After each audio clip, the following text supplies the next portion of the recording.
So, a question to this prophetic word, people, like I watch a lot of it, and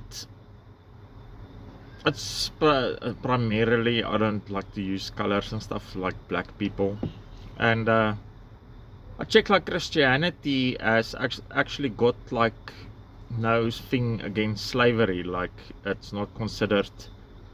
It's considered that you should serve your slave master as if he was Jesus.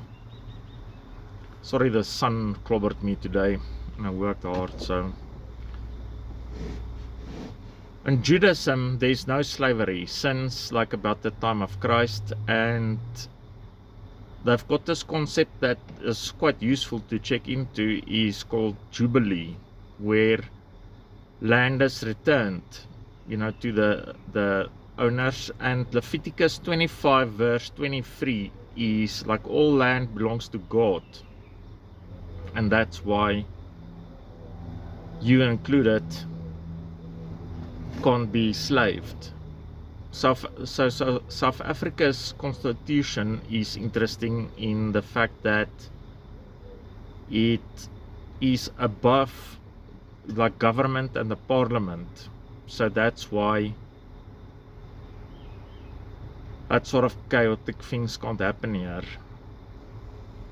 So yeah, and it's something to be protected, as other ladies said, and I agree. So yeah,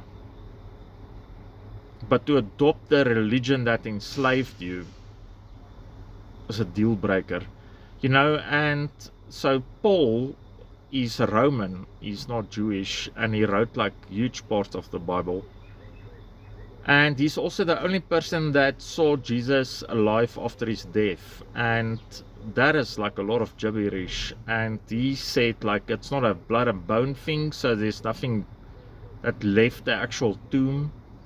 It was like a apprehension or something, and he said that gave him the right to be apostle because Jesus told him so.